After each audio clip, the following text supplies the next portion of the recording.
హరే కృష్ణ. అందరికీ కూడా భాగవతామృతం కార్యక్రమానికి స్వాగతం అండి. కృష్ణ కార్యక్రమం ప్రభుజీ. మొదలు పెట్టుకునే ముందు ప్రార్థన చేద్దాము. హరే కృష్ణ ప్రభుజీ దండోత్ ప్రణామాలు. ఓం నమో భగవతే వాసుదేవాయ. ఓం నమో భగవతే వాసుదేవాయ. ఓం నమో భగవతే వాసుదేవాయ. నారాయణం నమస్కృత్య నరం చైవ నరోత్తమం దేవీం సరస్వతిం వ్యాసం తదో జయముదీరయేత్. శృణ్వతాం స్వకదా కృష్ణ పుణ్యశ్రవణ కీర్తన హృదయంతస్థో హి అభద్రాణి విదునోతి సుహృత్సతాం. నష్టప్రాయేషు అభద్రేషు నిత్యం భాగవత సేవయా భగవతి ఉత్తమ శ్లోకే భక్తిర్భవతి నైష్ఠికే. ఓం అజ్ఞానతిమిరాంధస్య జ్ఞానాంజనశలాకయా చక్షురున్మిళితం యేన తస్మై శ్రీగురవే నమః. శ్రీచైతన్యమనోభీష్టం స్థాపితం యేన భూతలే స్వయం రూపా కదా మహ్యం దదాతి స్వాపదాంతికం. వందేహం శ్రీగురు శ్రీయుతాపదకమలం శ్రీగురున్ వైష్ణవాంశ శ్రీరూపం సాగ్రజాతం సహగణా రఘునాథాన్వితం తాం సజీవం సాద్వైతం సాద్వైతం సావధూతం అవధూతం పరిజనా పరిజన సహితం సహితం కృష్ణ కృష్ణ చైతన్య చైతన్య దేవం దేవం శ్రీ రాధా శ్రీ రాధా కృష్ణ కృష్ణ పాదాం పాదాం సహగణా సహగణ లలిత లలిత శ్రీ శ్రీ విశాఖాన్వితాంశ. విశాఖాన్వితాంశ్చ హే హే కృష్ణ కృష్ణ కరుణా కరుణ సింధు సింధు దీనబంధో దీనబంధో జగత్పతే జగత్పతే గోపేశ గోపేశ గోపికా గోపికా కాంత కాంత రాధా కాంత నమోస్తుతే. తప్త కాంచన గౌరాంగి రాధే వృందావనేశ్వరి వృషభానుసుతే దేవి ప్రణమామి హరిప్రియే. వాంఛాకల్పతరుభ్యశ్చ కృపా సింధుభ్య ఏవ చ పతితానాం పావనేభ్యో వైష్ణవేభ్యో నమో నమః. జయ శ్రీ కృష్ణ చైతన్య ప్రభు నిత్యానంద శ్రీ అద్వైత గదాధర శ్రీవాసాది గౌర భక్త వృంద. హరే కృష్ణ కృష్ణ కృష్ణ హరే హరే హరే రామ రామ రామ రామ హరే హరే.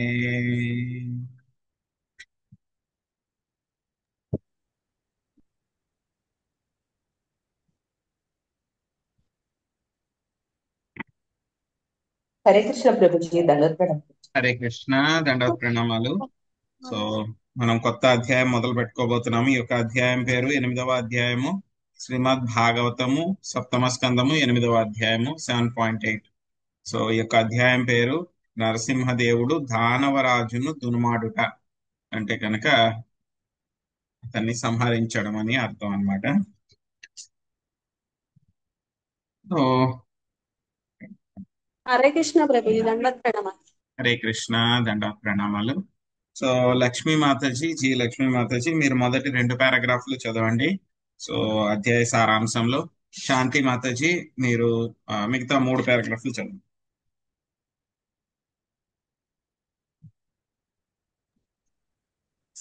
హరే కృష్ణ ప్రభుజీ దండవత్ ప్రణామాలండి. హరే 8వ అధ్యాయము నృసింహదేవుడు దానవరాజును దునుమాడుట. హిరణ్యకశిపుడు తన పుత్రుడైన ప్రహ్లాదుని చంప సిద్ధపడినను దేవదేవుడు నరహరి సగము మనిషి సగము సింహము రూపమున ఆవిర్భవించి ఆ దానవుని దుడుమాడిన వైనము ఈ అధ్యాయమున వివరింపబడినది. భక్త ప్రహ్లాదుని ఉపదేశములను అనుసరించి దానవ బాలురందరూ విష్ణు భగవానుని ఎడ అనురక్తులైరి. ఆ అనురక్తి వృద్ధి అయినంతటా వారి గురువులకు షండ అమర్కులు ఆ బాలకులు కూడా భక్తులగుదురేమో అని భయపడి నిస్సహాయ స్థితిలో హిరణ్యకశిపుని చెంతకు చేరి ప్రహ్లాదుని ఉపదేశ ప్రభావమును వివరించి చెప్పిరి. అది వినినంతటా ఆ దానవుడు తన పుత్రుడగు ప్రహ్లాదుని వధింప సంకల్పించెను. అతడెంత క్రుద్ధుడయ్యననగా ప్రహ్లాదుడు కాళ్లపై పడి శాంతింపజేయుటకు ఎంత నచ్చజెప్పినను కృతకృత్యుడు కాజాలకపోయెను. హిరణ్యకశిపుడు తానే భగవంతుని కన్నను గొప్పయని ప్రకటించుకొనగా భక్త ప్రహ్లాదుడు ఆ అసురునితో పంతమాడెను. అతడు భగవంతుడు కాజాలడని పలికి దేవదేవుని కీర్తింప మొదలెడెను. దేవదేవుడు సర్వవ్యాపి అనియు సమస్తము అతని అధీనంలోనే ఉన్నదనియు అతనికి ఎవ్వరును సమానులు గాని అధికులు గాని కారనియు ప్రకటించి ఆ సర్వశక్తి సంపన్నుడైన వానికి శరణుజొచ్చుమని తండ్రిని అర్థించాను. అంతవరకేనా అండి ప్రభుజీ? అంతిమ. ఓకే మాత. హరే కృష్ణ. ధన్యవాదాలు ప్రభుజీ. ప్రహ్లాదుడు ఎంతగా భగవంతుని కీర్తించెనో అంత అధికముగా హిరణ్యకశిపుడు క్రుద్ధుడై కలవరపడెను. భగవంతుడు సభా స్తంభమున ఉన్నాడా అని ఆ దానవుడు తన పుత్రుని ప్రశ్నించగా యథార్థమే అని ఆ బాలకుడు వెంటనే సమాధానం ఇచ్చెను. భగవంతుడు సర్వత్రా నెలకొని ఉన్నాడు కనుక ఆ స్తంభమునందును విరాజమానుడై ఉండును. పుత్రుడు పలికిన తత్వమును వినిన హిరణ్యకశిపుడు దానిని పిల్లల మాటగా అవహేళన కావించి ఆ స్తంభమును పిడికిలతో బలముగా గుద్దెను. హిరణ్యకశిపుడు ఆ స్తంభమును గుద్దినంతనే ఒక భయంకరమగు శబ్దము వినవచ్చెను. దానవరాజుకు హిరణ్యకశిపునికి మొదట స్తంభము తప్ప వేరేదియును కనబడలేదు. కాని ప్రహ్లాదుని వచనములను సత్యము కావించుటకై భగవంతుడు ఆ స్తంభము నుండి నృసింహావతారముగా బయలువడెను. మహా అద్భుతముగు ఆ రూపము తనను వధించుటకే వచ్చినదని హిరణ్యకశిపుడు వెంటనే తెలుసుకొని అతనితో పోరుటకు సిద్ధపడెను. దానవునితో పోరాటమనడి లీలను కొంత తడువు కొనసాగించిన నృసింహ భగవానుడు సంధ్యా సమయమున అతనిని తొడలపై వేసుకొని బాడి అయిన గోళ్లతో అతని ఉదరముని చీల్చి వధించెను. నృసింహదేవుడు దానవరాజగు హిరణ్యకశిపునే కాక అతని పలువురు అన్యాయులను కూడా వధించెను. ఇక తనతో యుద్ధము చేయువారు ఎవరునూ లేకపోయినంతటా ఆ దేవదేవుడు క్రోధముతో గర్జించుచు హిరణ్యకశిపుని సింహాసనమున కూర్చుండెను. ఆ విధముగా సమస్త విశ్వము హిరణ్యకశిపుని పాలన నుండి విముక్తము కాగా ఎల్లరును దివ్యానంద భరితులైరి. అంతటా బ్రహ్మాది దేవతలు నృసింహ భగవానుని చెంతకు చేరిరి. ఋషులు, పితృదేవతలు, సిద్ధగణము, విద్యాధరులు, నాగులు, మనువులు, ప్రజాపతులు, గంధర్వులు, చారణులు, యక్షులు, కింపురుషులు, వైతాళికులు, కిన్నరులు, మానవులు వారితో పాటుగా నుండిరి. సింహాసనంపై ఆసీనుడై ఉండి దివ్య తేజస్సుతో వెలుగొందుచున్న నృసింహ దేవుని చెంతనే నిలిచిన వారై వారందరూ స్తుతింపనారంభించిరి. హరి కృష్ణ. హరే కృష్ణ. శ్రీనారదం వాచ అద దైత్యాతుతా సర్వే శ్రుత్వా తదనువర్ణితం జగృహుర్నిరవద్యాత్వా నైవ గుర్వానుశిక్షితం. మంజుల మాతజీ మొదటి శ్లోకం అనువాదం భాషించదండి. హరే కృష్ణ ప్రభుజీ. నారదముని పలికెను. అసుర బాలకులు అందరూ ప్రహ్లాదుని దివ్యోపదేశములను వినిన వారై వానిని శ్రద్ధతో స్వీకరించి లౌకికోపదేశములను విడిచిపెట్టిరి. భాష్యము. భక్త ప్రహ్లాదుని వంటి విశుద్ధ భక్తుడు చేసే ఈ ప్రచారము యొక్క ప్రభావమే ఇది. భక్తుడు యోగ్యుడు కృష్ణ భావన యందు శ్రద్ధ కలవాడై గురుదేవుని ఉపదేశములను పాటించినచో అతని ప్రచారము ప్రభావశీలమగును. నారదుని వల్ల గ్రహించిన ఉపదేశమును ప్రహ్లాదు అట్లే ఇతరులకు బోధించను. దీనిని గూర్చి భాగవతము 3.25 నందు ఇట్లు చెప్పబడినది. సతతం ప్రసంగాన్ మమ వీర్య సంవిదో భవంతి హృత్కర్ణ రసాయన కదహ. మనుజుడు విశుద్ధ భక్తుడు సత్ వస్కిన ఉపదేశములను విన్నప్పుడు అవి శ్రవణ మనోహరములై హృదయమునకు హత్తుకొనగలవు. ఆ విధముగా అతడు కృష్ణ భక్తి భావన ఎడ ఉత్సాహం కలిగిన వాడై అట్టి భక్తిమయ జీవనంనే గడిపినచో నిశ్చయముగా భగవద్ధామమును చేరగలడు. భక్త ప్రహ్లాదుని అనుగ్రహంన అతని సహాధ్యాయులందరూ వైష్ణవులైరి. మంత్రాంగమును రాజనీతి ఆర్థికాభివృద్ధి కేవలము ఇంద్రియ భోగార్థమే ఉన్నట్టి ఇతర విషయములను బోధించట అందే అసుర అసురక్తులై అనురక్తులై యున్నట్టి తమ నామమాత్ర గురువులు షండామరకులు చెప్పినది వారు వినుటకు ఇష్టపడలేదు. హరే కృష్ణ ప్రభుజీ. హరే కృష్ణ.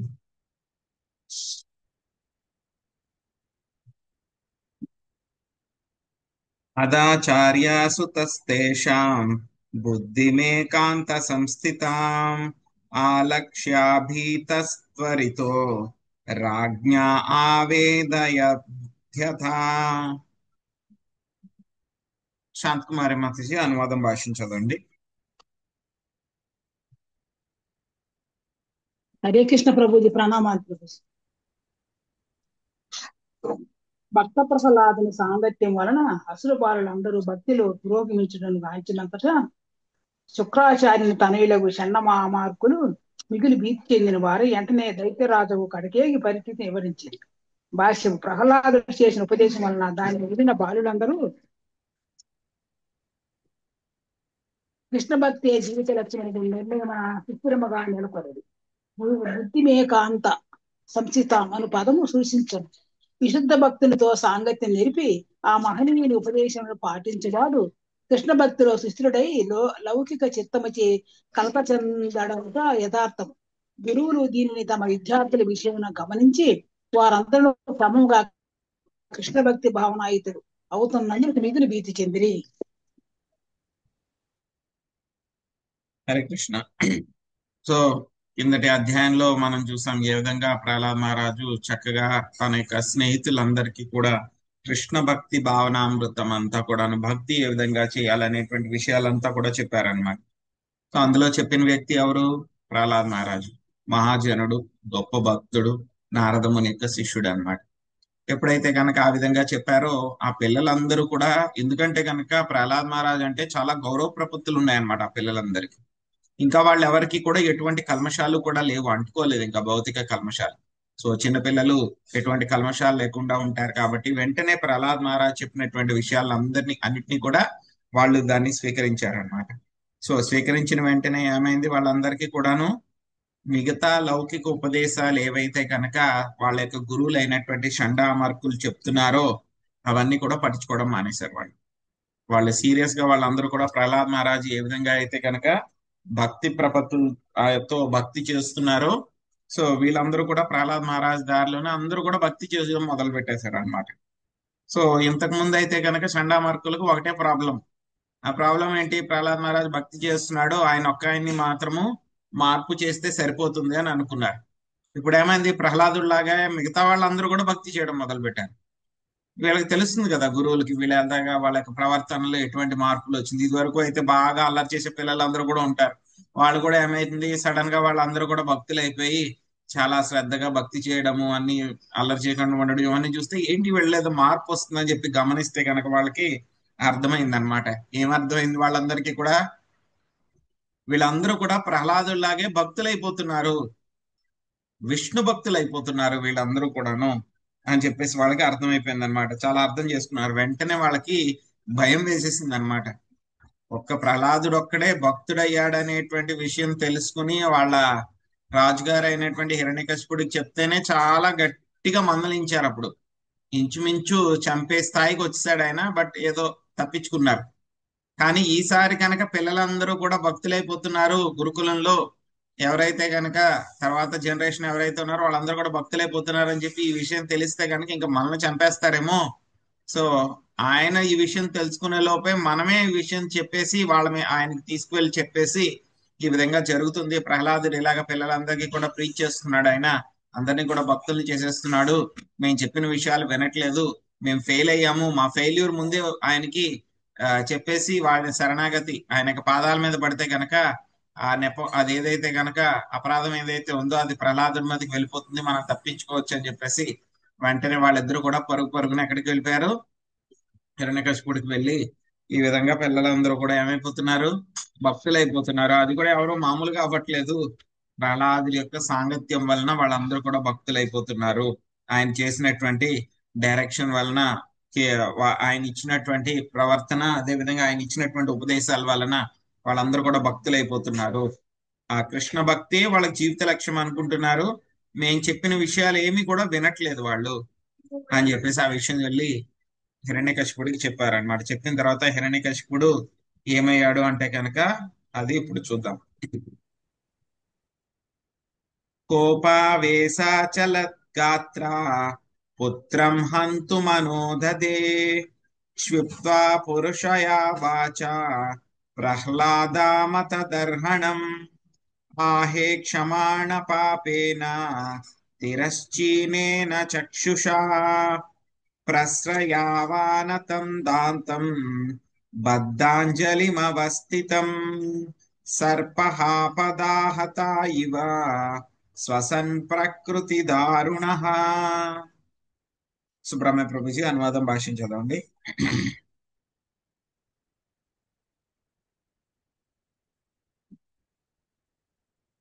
శ్రీకృష్ణ ప్రభుజీ. పరిస్థితిని అంతటిని అర్థం చేసుకొని నా హిరణ్యకశిపుడు మిగుల ఆగ్రహోదగ్రవుడయ్యను. అతని దేహము కంపించెను. చివరకు అతడు తన పుత్రుడగు ప్రహ్లాదుని వధించుటకు నిశ్చయించుకొనెను. క్రూర స్వభావుడగు అతడు తాను అవమానమునకు గురైనట్లు తల్చుచు కాలిచే త్రొక్కబడిన సర్పము వలె బుసగొట్టసాగెను.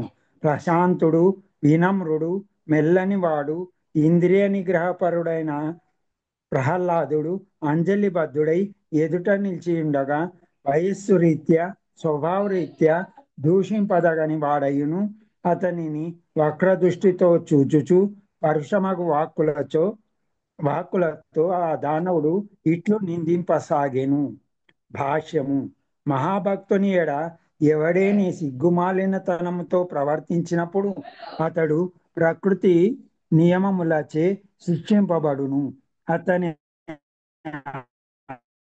ఆయువు తరిగిపోవును. పుణ్యరాశిని, పెద్దల ఆశీర్వాదములను అతడు కోల్పోవును. ఉదాహరణకు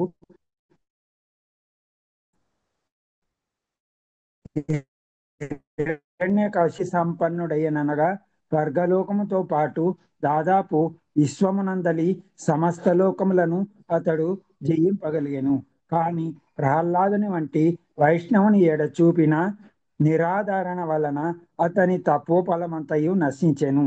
దీని విషయమున శ్రీమద్ భాగవతము 10.4.46 నందు ఇట్లు చెప్పబడినది. ఆయుశ్రియం యశోధర్మం లోకాశిషయేవ చ హంతి శ్రేయాంసి సర్వాణి పుంసో మహారతిక్రమః. మహాత్ములను అవమానపరిచినప్పుడు మనజుని ఆయువు, ఐశ్వర్యము, యశస్సు, ధర్మము, సంపత్తులు, భాగ్యమంతయు నశించును. హరే కృష్ణ ప్రభుజీ. హరే కృష్ణ. సో ఎప్పుడైతే కనుక గొప్ప భక్తుడైనటువంటి ప్రహ్లాదుడు ఏం చేశారు, ఆయన తన యొక్క గురువు గారు అయినటువంటి నారదముని ఏ విధంగా అయితే కనుక చెప్పారో అతని అడుగు జాడల్లోనే ఆయన ఏం చేశారు, ఆ యొక్క కృష్ణ భక్తిని ప్రచారం చేశారు. అప్పుడు ఏమవుతుంది, ఆ భక్తి చాలా చాలా భక్తి ప్రచారం అనేటువంటిది చాలా చాలా పర్ఫెక్ట్ గా ఉంటుంది అనమాట. అదే విధంగా ఎవరైతే కనుక ఆ పిల్లలందరూ కూడా ఉన్నారో వాళ్ళందరూ కూడా ఏం చేశారు, ఆ యొక్క శుద్ధ భక్తుడైనటువంటి ప్రహ్లాదుడి యొక్క సాంగత్యం తీసుకున్నారు వాళ్ళందరూ. సో కాబట్టి ఏమైంది, వెంటనే వాళ్ళు కూడా ఆ యొక్క కృష్ణ భక్తిలో వాళ్ళందరూ కూడా వెంటనే వాళ్ళు నిమగ్నం అవ్వగలిగారు అనమాట.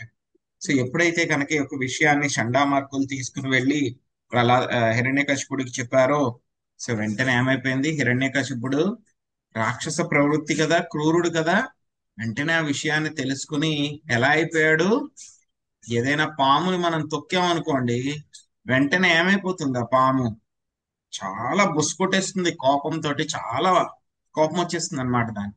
అదే విధంగా హిరణ్యకశిపుడు కూడా తననేదో అవమానించేశారు, తాను చెప్పింది చెయ్యట్లేదు, ఇంతకు ముందే చెప్పి పంపించాను నేను, ఇలాగ ఇవన్నీ కూడా మానమని చెప్పి పంపించాను, అయినా సరే మళ్ళీ ఇలాగే చేస్తున్నాడు ప్రహ్లాదుడు అని చెప్పేసి చాలా కోపం, తోక తొక్కిన పాములాగా బుస్కొడుతూ ఉన్నాడు అనమాట.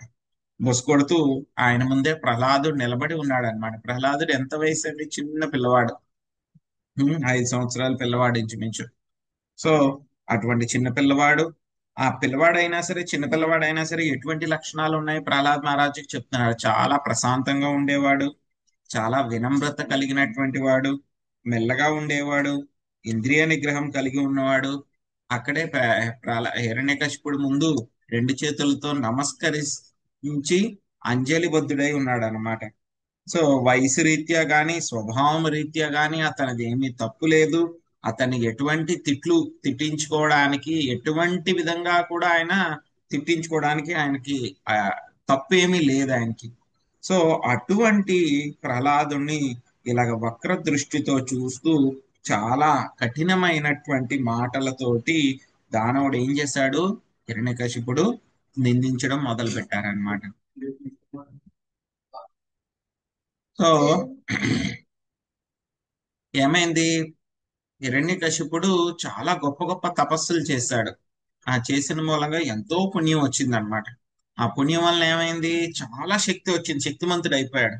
ఎంత శక్తిమంతుడు అయిపోయారంటే కనుక చెప్పుకున్నాం కదా ఇంతకు ముందు, బ్రహ్మ విష్ణు మహేశ్వరులు తప్పితే కనుక మిగతా వాళ్ళందరూ కూడా హిరణ్యకశిపుని యొక్క నియంత్రణలోకి వచ్చేసారు. మొత్తం అన్ని లోకాల్లో ఉన్నటువంటి వాళ్ళందరూ కూడా బ్రహ్మ విష్ణు మహేశ్వరులు తప్పితే. సో అంతటి శక్తివంతుడు అయిపోయాడు.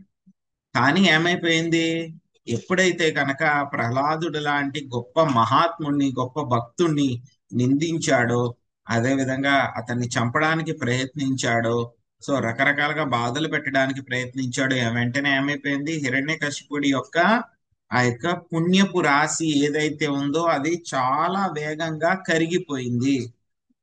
సో అదే విషయాన్ని మనకి శ్రీమద్ భాగవతంలో కూడా చెప్పారనమాట. ఆయుశ్రియాం యశోధర్మం లోకానాశిష ఏవచ హంత శ్రేయాంసి సర్వాణి పుంసో దితిక్రమ. ఎవరైనా గొప్ప మహాత్ముల్ని కనుక మనం అవమానపరిచాం అనుకోండి, ఏమైపోతుంది, మన యొక్క ఆయువు, ఐశ్వర్యము, యశస్సు, ధర్మము, సంపత్తులు, భాగ్యము అంతా కూడా నశించిపోతుంది. సో కాబట్టి మనం చాలా జాగ్రత్తగా ఉండాలి. ఇప్పుడు హిరణ్యకశిపుడు నిందిస్తాడు అనమాట ప్రహ్లాదుని. సో ఆ నిందించిన విషయాలు కూడా ఏంటంటే కనుక ప్రహ్లాదుని మంచిగా పొగుడుతున్నట్టు అనమాట. అవన్నీ కూడా సాంస్క్రిట్ యొక్క గొప్ప అర్థం అన్నమాట, ఆ విధంగా వస్తుంది. సో అవేంటనేది ఇప్పుడు చూద్దాం. శ్రీ హిరణ్యకశిపురువాచ ఏ దుర్వినీత మందాత్మాన్ కులభేద కరాధమా స్తబ్దం మచ్చాసనో ధృత్వం నేష్యాత్వాధ్యాయమక్షయం. మల్లేశ్వరి మాతజీ మీరు అనువాదము, ఆ తర్వాత భాష్యంలో మొదటి పారాగ్రాఫ్ చదవండి. వాసవి మాతజీ భాష్యంలో 2వ పారాగ్రాఫ్ చదవండి. హరే కృష్ణ ప్రభుజీ. హిరణ్యకశిపుడు పలికెను, ఓరి మొండివాడ, మందమతి, కులనాశక, నీచుడా, నీవు నా శాసములను ధిక్కరించితివి. మూర్ఖుడవగు నిన్ను నేడు యమపురికి పంపెదను. భాష్యము. ప్రహ్లాదుడు దుర్వినీతుడు, అసభ్యవర్తనుడు, అనాగరికుడు లేదా మొండివాడు అయినందులకు హిరణ్యకశిపుడు మిగుల దూషించెను. కానీ శ్రీ విశ్వనాథ చక్రవర్తి ఠాకూర్లు దుర్వినీత అను పదమునకు సరస్వతీదేవి కృప అని అర్థము చెప్పిరి. దుహు అనగా ఈ భౌతిక జగత్తును సూచించనని ఆయన పలికిరి. ఈ భౌతిక జగత్తు దుఃఖాలయమని పలుకుచు గీతోపదేశంలో శ్రీకృష్ణ భగవానుడు ఈ విషయమును ధ్రువపరచను. ఇక వి అనగా విశేషముగా అనియు, నీత అనగా తీసుకుని రాబడిన వాడు అనియు అర్థము. అనగా భవబంధము నుండి బయటపడేటట్లో జనులకు బోధించటకే భగవత్కరుణ వలన ప్రహ్లాదుడు ఈ భౌతిక జగత్తునకు తీసుకుని రాబడినాడని భావము. యదా యదా హి ధర్మస్య గ్లానిర్భవతి భారత అని శ్రీకృష్ణ భగవానుడు పలికియుండెను. సమస్త ప్రజానీకము లేదా వారిలో కొంత శాతము తమ విద్యుక్త ధర్మమును మరిచినప్పుడు శ్రీకృష్ణుడు అరుదించును. శ్రీకృష్ణుడు రానప్పుడు అతని భక్తుడు అరుదించును. కానీ వారి కార్యం మాత్రం ఒక్కటే. అదే దీనులకు బద్ధ జీవులను మాయాబంధము నుండి ముక్తులను చేయుట. ఆ మాయ వారిని సదా దండనకు గురి చేయుచుండును. హరే కృష్ణ ప్రభుజీ. Thank you Prabhuji. హరే కృష్ణ ప్రభుజీ. శ్రీల విశ్వనాథ చక్రవర్తుల వారు మరింత వివరణము నొసుగుచు, మందాత్మన్ అనగా మంద పరమ చెడ్డవాడు లేదా ఆధ్యాత్మికానుభూతి యందు ముందుకు సాగినవాడు అని అర్థం చెప్పిరి. మందాహ్ సుమంద మతయో మంద భాగ్య అని శ్రీమద్భాగవతము 1.1.10 నందు చెప్పబడినది. అనగా మాయా ప్రభావమున ఉన్నట్టి మందుల మందులందరకు చెడ్డ జీవులకు ప్రహ్లాదుడు మార్గదర్శకుని వంటివాడు. కులభేదక రాధమ తన కర్మల ద్వారా ప్రహ్లాదుడు పెద్ద పెద్ద వంశములను స్థాపించినట్టి మల్లేశ్వరిని స్థాపించినట్టు పెద్ద పెద్ద వంశం స్థాపించినట్టు పెద్దవారిని కూడా అల్పులను గావించినాడు. ప్రతి ఒక్కడు తన వంశమునందే దానిని విఖ్యాతము చేయుట యందే అనరక్తుడై యుండును. కాని ఉదారుడైన ప్రహ్లాదుడు ఒక జీవినికి ఇంకొకనికి భేదభావం చూపలేదు. కనుక గొప్ప వంశములను స్థాపించిన ప్రజాపతుల కన్నను అతడు మహనీయుడై ఉన్నాడు. స్తబ్దం అనగా మూర్ఖుడని భావము. భక్తుడు అసురుల ఉపదేశములను లక్ష్య పెట్టాడు అనగా అసురులు ఉపదేశించినప్పుడు అతడు మౌనము వహించును. అతడు కృష్ణోపదేశములనే వినును గాని దానవుల అభక్తులు ఉపదేశములను కాదు. అసురుని అతడు ఏమాత్రము గౌరవింపడు. ఆ అసురుడు తన తండ్రి అయినను సరియే భక్తుడు ఎంత మాత్రము లక్ష్య పెట్టడు. మచ్చాసనోద్వృత్రం అసురుడైన తండ్రి యాజ్ఞాలను భక్త ప్రహ్లాదుడు ఉల్లంఘించెను. యమక్షయం ప్రతి బద్ధజీవుడు యమరాజు నియంత్రణలోనే ఉండును. కాని ప్రహ్లాదుడు హిరణ్యకశిపుని జన్మ మృత్యు పరంపరను నిలిపివేయును. కనుక అతనికి ఉద్ధారకుడై ఉన్నాడు.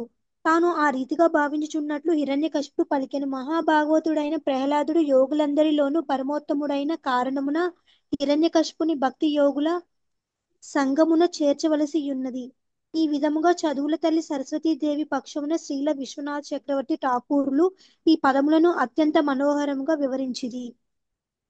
హరే కృష్ణ. సో చాలా హిరణ్యకశిపుడు అయితే గనక ప్రహ్లాదుడిని నిందించాడు అనమాట. కానీ మన ఆచార్యులు ఏం చేశారు, సరస్వతీదేవి పక్షా నుండి వాటిలన్నిటిని కూడా మంచి కింద మార్చేశారు అనమాట. సో ఏమన్నారు ఇక్కడ, ఆయన దుర్వినీత అని చెప్పని అన్నారు అనమాట. దుర్వినీత అంటే గనక మొండివాడ అని చెప్పి అర్థం అనమాట.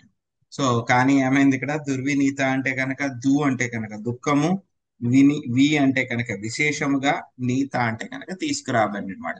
యొక్క దుఃఖాలయం అశాశ్వతమైనటువంటి యొక్క భౌతిక ప్రపంచంలోకి చాలా విశేషంగా తీసుకుని రాబడినటువంటి వ్యక్తి ఎవరు, ప్రహ్లాద్ మహారాజ్. సో ఆ తర్వాత ఇంకేంటి, మందాత్మ అంటే కనుక మందబుద్ధి నువ్వు అని చెప్పడం అన్నాడు. కానీ దానికి అర్థం ఏమిటి, విశ్వనాథ్ చక్రవర్తి ఠాకూర్ వారు ఎలా చెప్పారు, మనం అందరం కూడా మందభాగ్యులు కదా, ఆత్మాన్. సో అటువంటి వాళ్ళు మనం అందరం కూడా ఎవరైతే ఉన్నామో అటువంటి వాళ్ళందరికీ కూడా సరైనటువంటి మార్గదర్శనం చూపించేటువంటి వాడు. ఆ తర్వాత కులభేదక రామ అంటే ఈ యొక్క కులాన్ని నాశనం చేసేవాడా అని చెప్పి హిరణ్యకశిపుడు అంటే, మన విశ్వనాథ్ చక్రవర్తి ఠాకూరులు ఏం చేశారు, ప్రతి ఒక్కళ్ళు కూడా వాళ్ళ యొక్క కులంలో నేనే గొప్ప పేరు తీసుకుని రావాలని వాళ్ళందరూ కూడా ప్రయత్నిస్తూ ఉంటారన్నమాట. సో కానీ ఈయనేంటి, మొత్తం ఆ యొక్క కులాన్ని అంతటినీ కూడా ఉద్ధరించేటువంటి వాడు. సో అటువంటి పెద్ద పెద్ద వంశాలు, పెద్ద పెద్ద వాళ్ళు ఎవరైతే ఉన్నారో ఆ కులంలో వాళ్ళందరినీ కూడా చిన్నగా చేసేసినటువంటి వ్యక్తి అతను అనమాట. ఆ తర్వాత స్తబ్దం అంటే కనుక మూర్ఖుడు అని అర్థం అనమాట. ఎందుకంటే కనుక మూర్ఖుల్లాగానే ఉంటాడు ఎప్పుడు. భక్తుడు ఎవరైనా అసురులు ఏమైనా సరే ప్రీచింగ్ చేస్తూ ఉంటే కనుక మూర్ఖుల్లాగానే ఉంటాడు అనమాట. సో ఆ అసురుడు తండ్రి అయినా సరే లక్ష్య పెట్టాడు అనమాట. ఆ తర్వాత ఇంకేమిటి, స్తబ్దం అయిపోయింది. యమక్షయం అని అంటే కనుక అందరూ కూడా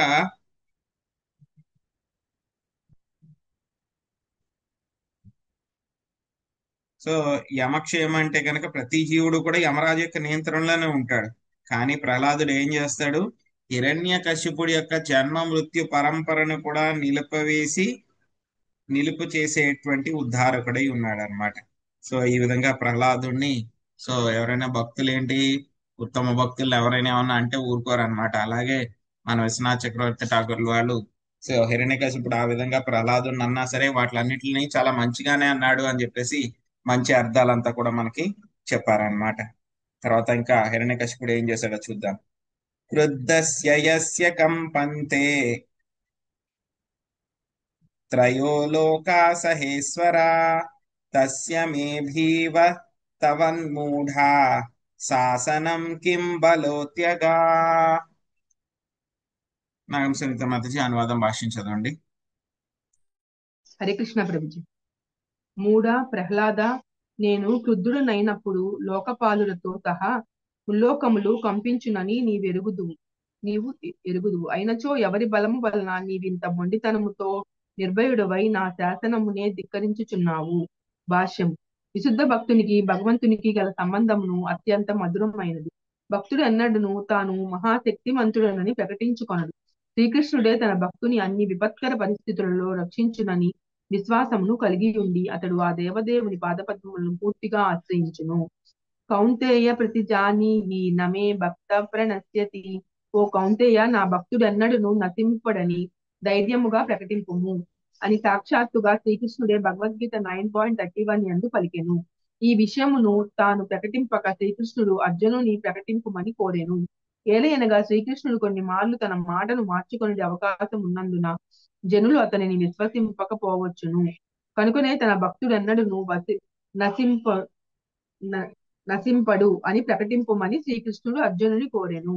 మహాశక్తిమంతుడైన తండ్రి ఆజ్ఞనే ధిక్కరించునంతగా 5 ఏండ్ల బాలుడు ఎట్లు నిర్భయుడయునని హిరణ్యకశిపుడు కలవరపడెను. భక్తుడు భగవదాజ్ఞను తప్ప వేరెవ్వరి ఆజ్ఞను పాటింపడు. అది భక్తుని పరిస్థితి. తన ఆజ్ఞా పాలనమునే చేయకున్నాడు కనుక ఆ బాలుడు తప్పక గొప్ప బల సంపన్నుడే అయ్యుండవచ్చునని హిరణ్యకశిపుడు భావించెను. కనుక ఆ దానవుడు కిం బలహ, నా శాసనమునెట్లు ధిక్కరించుచున్నావు, ఎవరి బలము వలన నీవిట్లు చేయుచున్నావు అని తన పుత్రుని అడిగెను. Thank you. శ్రీ ప్రహ్లాదం వాచ న కేవలం మే భవతస్య రాజన్ స వై బలం బలినాం చ పరేషాం పరే వరేమి స్థిరజంగమాయే బ్రహ్మాదయో యేన వసం ప్రణీతా. రాధమ్మ మాతాజీ, మీరు అనువాదము భాష్యం మొదటి పారాగ్రాఫ్ చదవండి. రాజేశ్వరి మాతాజీ భాష్యం 2వ పారాగ్రాఫ్ చదవండి. భక్త ప్రహ్లాదుడు పలికెను. రాజా, నీవు అడిగినట్టు నా బలమునకు మూలమే నీ బలమునకు కూడా మూలమై ఉన్నది. నిజమునకు అన్ని బలములకు ఆది మూలము ఒక్కటే. నీకు నాకే గాక ఎల్లరికూ అతడే మూలమై ఉన్నాడు. అతడు లేకుండా ఎవడును బలమును పొందజాలడు. స్థావర జంగమములు గాని ఉచ్చ నీచములు గాని బ్రహ్మతో పాటు ప్రతి జీవుడు ఆ దేవదేవుని బలము చేతనే నియంత్రించబడుచున్నాడు. భాష్యము. శ్రీకృష్ణ భగవానుడు భగవద్గీత 10.41 యందు ఇట్లు పలికెను. యద్విభూతి సత్వం శ్రీ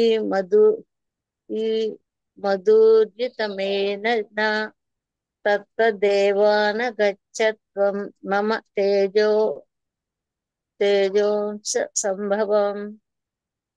సంపన్నములను సుందరములను వైభవోపేతములను అగు సమస్త సృష్టి విస్తారములు నా తేజోంశము నుండి ఉద్భవించినవిగా తెలుసుకును. భక్త ప్రహ్లాదుడు దీన్ని ధ్రువపరచను. ఎచ్చటనైనా అసాధారణముకు శక్తి లేదా బలము గోచరించినచో అది భగవంతుని ద్వారానే లభించినదని మనము తెలుసుకొనవలను. ఉదాహరణకు నానా రకముల అగ్నులు ఉన్నప్పటికీ అవన్నీను వేడిమి వెలుతురును సూర్యుని నుండే గ్రహించుచున్నవి. అదే విధంగా చిన్న పెద్ద జీవులందరూ భగవత్ కరుణపైనే ఆధారపడి ఉన్నారు. ప్రతి ఒక్కడు దాసుడే. స్వతంత్రంగా ఎవడును యజమాని స్థానమును పొందజాలడు. కనుక శరణాగతియే ఎల్లరి కర్తవ్యము. యజమాని అనుగ్రహం వలననే ఎవడైనను యజమాని కాగలడు, కానీ స్వతంత్రంగా కాదు. ఈ తత్వము అవగతం కానంత వరకు మనుజుడు మూఢునిగానే అల్పజ్ఞుడు మిగిలి ఉండిను. జ్ఞానరహితులకు అట్టి మూఢులు గాడిదల వంటి వారు. దేవదేవుడు శ్రీకృష్ణునికి శరణు జొచ్చదు. హరే కృష్ణ. Thank you Prabhuji. హరే కృష్ణ ప్రభు. దండోత్ ప్రణామాలు.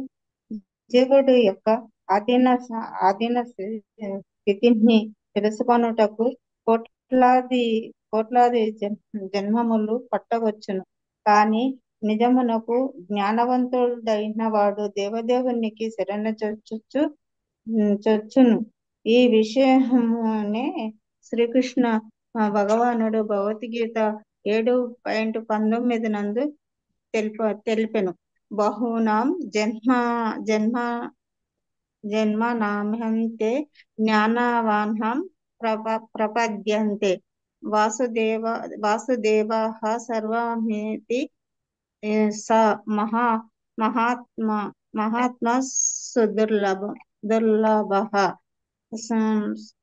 సంపూర్ణ జ్ఞానము కలిగిన వాడు బహుజన్మ మృత్యువుల పిదప నేనే కారణములకు కారుణ్య అగును సమస్తముగాను తెలుసుకొని నాకు జొచ్చుము. అట్టి మహాత్ముడు అతి దుర్లభుడు భక్త ప్రహ్లాదుడు మహాత్ముడు కనుక శ్రీకృష్ణ పాదార విందములకు సంపూర్ణముగా జొచ్చినవాడు. ఎట్టి పరిస్థితి యందునను తనకు శ్రీకృష్ణుడు రక్షణము నొసగునని అతడు పూర్తి నిశ్చయముతో ఉండెను. హరే కృష్ణ ప్రభు దండస్తనం అవకాశం ఇచ్చింది. హరే కృష్ణ. సో ఎప్పుడైతే కనుక ఇంక హిరణ్యకశిపుడికి అనుమానం వచ్చిందనమాట. ఏంటి అసలు నేను ఇంతటి శక్తివంతుణ్ణి కదా, సో అందరూ కూడా నేనంటేనే భయపడిపోతున్నారు. అలాంటిది నా కుమారుడు, అందులోనూ 5 సంవత్సరాల పిల్లవాడు. 5 సంవత్సరాల పిల్లవాడు అంటే కనుక గొప్ప శక్తివంతుడే కాదు. వాళ్ళ నాన్న ఎవరైనా సరే, చిన్నపిల్లలు కానీ, వేరే వాళ్ళు కానీ, పక్క వాళ్ళు కానీ, ఎవరు గట్టిగా అరిచినా బలంగా చెప్పినా సరే వెంటనే భయపడిపోతారు. కానీ ఇక్కడ చూస్తే కనుక ప్రహ్లాదుడు 5 సంవత్సరాల పిల్లవాడైనా, ఇంతటి ప్రపంచాన్ని మొత్తం జయించిన వాడినైనా సరే, నేను చెప్తున్నా, నేను చాలా కోపంగా ఉన్నా, బలవంతుడిగా ఉన్నా భయపడటం లేదు కొంచెం కూడాను. ఏమాత్రం కూడా కొంచెం కూడా వణుకు అనేటువంటిది లేదు. సో దీన్ని బట్టి ఏమర్థం అవుతుంది? ప్రహ్లాదుడికి చాలా శక్తులు ఉన్నాయి. అంత శక్తివంతుడికి, ఎందుకంటే ఒక శక్తివంతుడే ఇంకొక శక్తివంతుడు వస్తే గనక భయపడకుండా ఉంటాడు. నేను ఇంత శక్తివంతుడిని కాబట్టి నేను వచ్చినా భయపడట్లేదంటే కనుక ప్రహ్లాదుడికి ఇంకా ఎక్కువ శక్తులు ఉండొచ్చు. సో ఆ శక్తుల వల్లనే ప్రహ్లాదుడు భయపడడం లేదు. సో భయపడడం లేదు కాబట్టి అసలు ఆ శక్తులు ఎక్కడి నుంచి వచ్చినాయి ప్రహ్లాదుడికి అని చెప్పి అనుమానం వచ్చింది అనమాట. అందుకని హిరణ్యకశిపుడు ఏం అడుగుతున్నాడు? మూడా ప్రహ్లాద, మొత్తం నేను కనుక కోప్పడితే కనుక ముల్లోకాల్లో ఉన్నటువంటి లోకపాలురు అందరూ కూడా గజగజ వణికిపోతారు. ఆ విషయం నీకు తెలుసు. అయినా సరే ఎవరి బలం చూసుకొని నువ్వు ఇంతలాగా మొండితనంగా ధైర్యంగా ఉండి అసలు భయం లేకుండా నా యొక్క శాసనాన్ని, నా యొక్క ఆదేశాలని నువ్వు ఏం చేస్తున్నావు? ధిక్కరిస్తున్నావు. ఎందుకు అలాగా అని చెప్పేసి అడిగాడు అనమాట హిరణ్యకశిపుడు. దానికి సమాధానంగా ప్రహ్లాదుడు చాలా చక్కని శ్లోకము ఆయన చెప్తారనమాట. సో ఇక్కడ విశుద్ధ భక్తుడికి భగవంతుడికి మధ్యలో ఉన్నటువంటి అత్యంత చాలా మధురమైనటువంటి సంబంధం ఇదే అనమాట. సో మనం చూస్తాం చాలా మంది అనమాట. ప్రహ్లాద్ మహారాజ్ అయితే కనుక చాలా పబ్లిక్ గా ఆయన డిక్లేర్ చేశారు, ఆయన ప్రూవ్ చేశారు అనమాట. ఆయన కాకుండా మిగతా భక్తులందరూ కూడా అలాగే అనమాట. సో ఎప్పుడు కూడా భక్తుడు ఎప్పుడు కూడా నేను శక్తివంతుణ్ణి, నాకు అంత బలం ఉంది, ఇంత బలం ఉంది అని చెప్పి ఎప్పుడు కూడా ఆయన గొప్ప చెప్పుకోడు. కానీ ఏం చేస్తూ ఉంటాడు ఆయన? ప్రతి పరిస్థితిలో కూడా ఏం చేస్తూ ఉంటాడు ఆయన? కృష్ణుడి యొక్క పాద పద్మాలని ఆయన ఆశ్రయిస్తూ ఉంటాడు అనమాట. సో అందుకే భగవద్గీతలో కూడా శ్రీకృష్ణ భగవానుడు ఏం చెప్పారు? కౌంతేయ ప్రతిజానితి నమే భక్త్యా ప్రణశతి. ఓ కౌంతేయ, అర్జున నువ్వు చెప్పు అందరికి కూడా, ఏంటి? నా యొక్క భక్తుడికి ఎప్పుడూ కూడా నాశనం అనేటువంటిది ఉండదు అని చెప్పి చెప్పమన్నారు. ఎందుకంటే కనుక అర్జునుడిని ఎందుకు చెప్పమన్నారు అని అంటే కనుక శ్రీకృష్ణ భగవానుడైనా సరే ఒక్కసారి తన మాటల్ని తను తప్పొచ్చేమో, కానీ ఆయన ఎప్పుడు కూడా తన భక్తులు చెప్పినటువంటి మాటల్ని ఎప్పుడు కూడా ఆయన అబద్ధం కానివ్వడు అనమాట ఆయన. సో అందుకని చెప్పేసి ఆయన ఏం చెప్తున్నాడు? శ్రీకృష్ణ భగవానుడు ఆయన అర్జునుడి చేత, అర్జున నువ్వు చెప్పు అందరికి కూడా అని చెప్పి చెప్తున్నారు అనమాట. సో హిరణ్యకశిపు కూడా చాలా కన్ఫ్యూజ్ అయిపోతున్నాడు అనమాట. సో ఏమిటి, 5 సంవత్సరాల పిల్లవాడు, నేను చెప్పిన మాట ఎందుకు వినట్లేదు? నేను ఎంతో శక్తివంతుడు అని చెప్పి తెలుసు, అయినా సరే నేను చెప్పిన మాట ఎందుకు వినట్లేదు? సో ఏమడుతున్నాడు? కిం బలహ, ఎవరి బలం చూసుకుని నేను చెప్పిన మాటల్ని వినకుండా నా యొక్క మాటలను అంతా కూడా నువ్వు ధిక్కరిస్తున్నావు? ఎక్కడి నుంచి వచ్చింది నీ యొక్క బలం? నాకు చెప్పు అని చెప్పని అడిగితే కనుక దానికి ప్రహ్లాద్ మహారాజ్ చాలా చక్కగా చెప్తున్నారనమాట. నకేవలం మే భవతస్తరాజన్. సో ఏం చెప్తున్నారు ఆయన? నీవు అడిగినటువంటి నా యొక్క బలానికి మూలమే, నా బలానికి మూలం ఏదైతే ఉందో నీ బలానికి కూడా మూలం అదే. అదే అంతేకాకుండా మొత్తం అన్ని బలాలకు కూడా అదే ఆది మూలము. సో ఇప్పుడు నీకు నాకే కాకుండా మొత్తం అందరికీ కూడా బలాలు అక్కడి నుంచే వస్తున్నాయి. సో ఆయన లేకుండా ఎవరికి బలం అనేటువంటిది రాదు. కదిలేటువంటి వస్తువులు కానీ, కదలనటువంటివి కానీ, కింద ఉన్నటువంటి జీవులు కానీ, పైన ఉన్నటువంటి జీవులు కానీ, బ్రహ్మదేవుడు కానీ, ప్రతి ఒక్కళ్ళకి కూడా బలం ఎక్కడి నుంచి వస్తుంది? ఆ యొక్క దేవాది దేవుడు శ్రీకృష్ణ భగవానుడి దగ్గర నుంచే ఆ యొక్క బలం అంతా కూడా వస్తుంది అని చెప్పి చెప్తున్నారు అనమాట. సో అదే విషయం మనకి భగవద్గీతలో కూడా స్వామి చెప్పారు. ఏం చెప్పారు? 10వ అధ్యాయం 41వ శ్లోకంలో యద్యద్ విభూతి మత్సు సత్వం. సో ఎక్కడైతే కనుక సంపన్నములు, సుందరములు, వైభవపేతములు అగు సమస్త సృష్టి విస్తారము నా తేజోంశం నుండే ఉద్భవించినది అని చెప్పి తెలుసుకోమంటున్నారు అనమాట. సో ఎలా అయితే మొత్తం అన్నింటికి కూడా, బలాలన్నింటికి కూడా మూలము ఆయనే అనమాట. కొంతమందికి ఏంటంటే కనుక దీన్ని తెలుసుకోవడానికి కొన్ని జన్మలు పడతాయి. వాళ్ళందరూ కూడా ఎప్పటికి వస్తారు? బహునాం జన్మనాం అంతే జ్ఞానావాన్ మాం ప్రపద్యతే. కానీ ఎప్పుడైతే కనుక గొప్ప భక్తుల యొక్క సాంగత్యం దొరికితే కనుక వెంటనే ఆయన యొక్క కృప వలన మనకి ఇప్పుడే తెలిసిపోతుంది ఆ యొక్క విషయం. సో నేను యజమానిని కాదు, నేను సేవకుణ్ణి. నేను ఒకవేళ యజమాని కింద ఉంటున్నాను అని అంటే గనక అది కూడా ఆ పరమ యజమాని యొక్క కృప వలన మాత్రమే నేను ఒక చిన్న యజమాని కింద ఉండగలుగుతున్నాను. కానీ నేను ఎటువంటి స్థాయిలో ఉన్నా సరే, యజమాని కింద ఉన్నా, నౌకర్ కింద ఉన్నా సరే, ఏ స్థాయిలో అయినా సరే ఆ దేవాది దేవుడి యొక్క పాద పద్మాలకి నేను సేవకుణ్ణి అనేటువంటి విషయము తెలుసుకోవాలి. ఇంకేం చెప్తున్నారు ఆయన?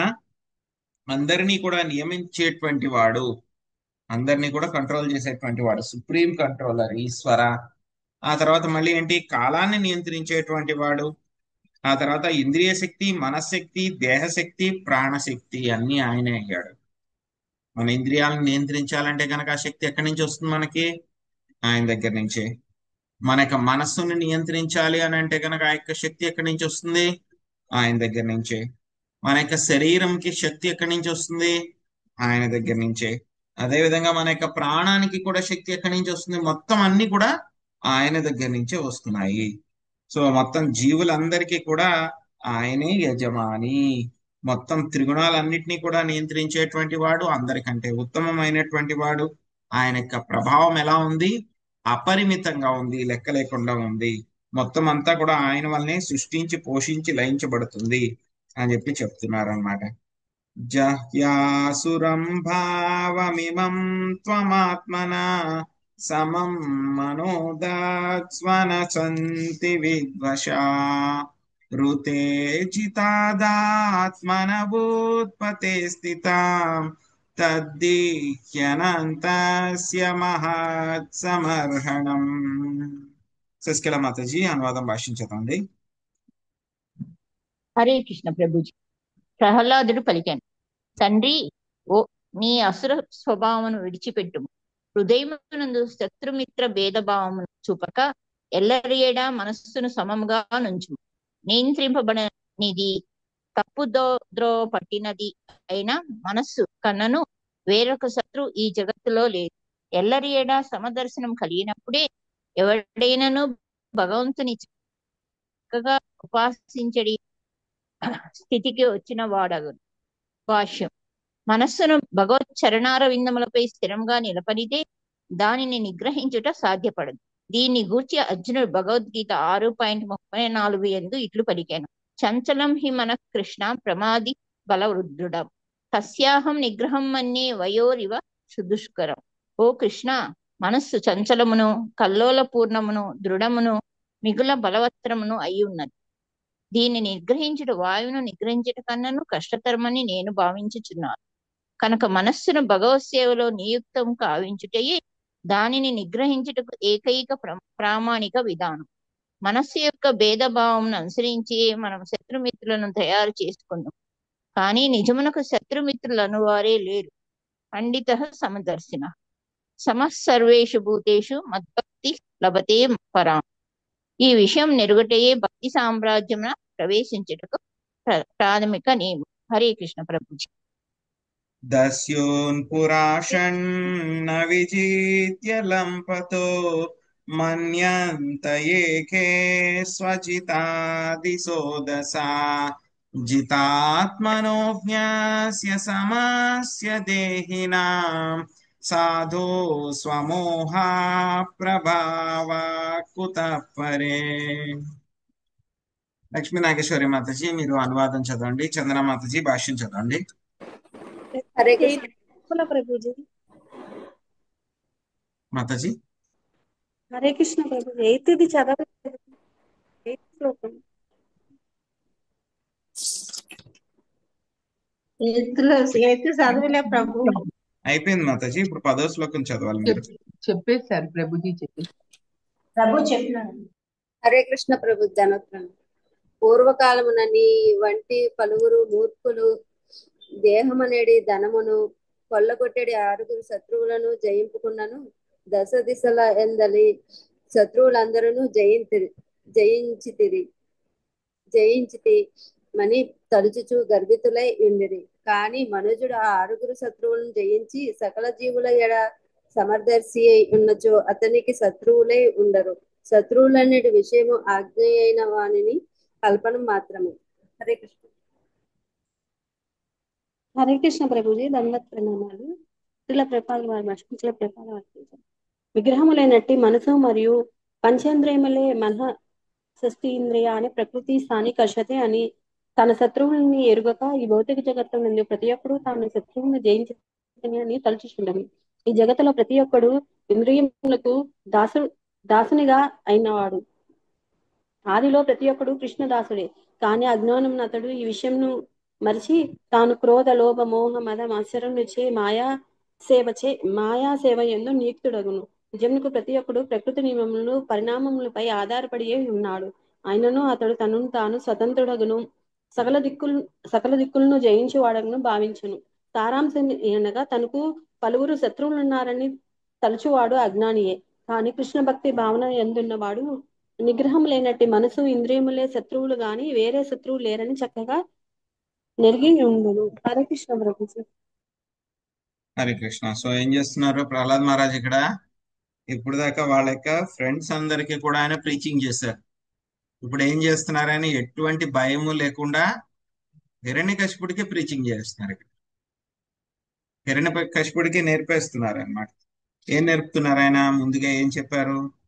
కాబట్టి తండ్రి ఇంతకు ముందు చెప్పారు కదా, మొత్తం శక్తి అంతా కూడా ఆయన దగ్గర నుంచి వస్తుంది. మనందరి శక్తికి కూడా ఆయనే మూలము.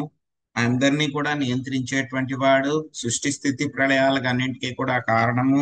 అదే విధంగా మొత్తం శక్తులన్నీ కూడా ఆయన దగ్గర నుంచే వస్తున్నాయి. అందరికంటే శ్రేష్ఠుడు ఆయన ఉన్నాడు, ఆయన దగ్గర నుంచి నాకు శక్తి వస్తుంది.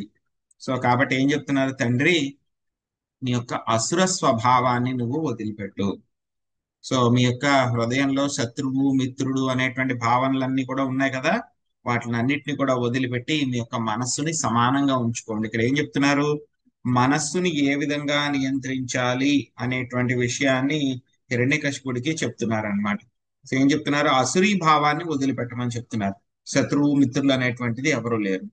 ఆ తర్వాత ఇంకేం చెప్తున్నారు? మీకు ఎవరైనా సరే శత్రువు ఉన్నారు అని అంటే కనుక ఏంటంటే శత్రువు నియంత్రించబడినటువంటి మనస్సు. అదే మనకి యొక్క ప్రపంచంలో ఉన్నటువంటి ఏకైక శత్రువు. దాని ద్వారానే మనము ఏమనుకుంటాము? వీళ్ళు నా యొక్క శత్రువులు, వీళ్ళు నాకు మిత్రులు అని చెప్పేసి మనం అందరినీ కూడా డివైడ్ చేసి చూస్తూ ఉంటాం అన్నమాట. కానీ నిజమైనటువంటి శత్రువు ఏంటి? నియంత్రించబడినటువంటి మనస్సు. నిజమైనటువంటి మిత్రుడు నియంత్రించబడినటువంటి మనస్సు. సో మనసు ఏంటంటే కనుక మనకు కావాలంటే కనుక ఫ్రెండ్ అయిపోతుంది, లేకపోతే కనుక మనకి శత్రువు కూడా అయిపోతుంది. సో కాబట్టి ఆ యొక్క మనస్సుని నియంత్రణలో, మన యొక్క నియంత్రణలో ఉంచుకోవాలన్నమాట. సో అదే విషయాన్ని మనకి అర్జునుడు కూడా అదే విషయం చెప్తారు.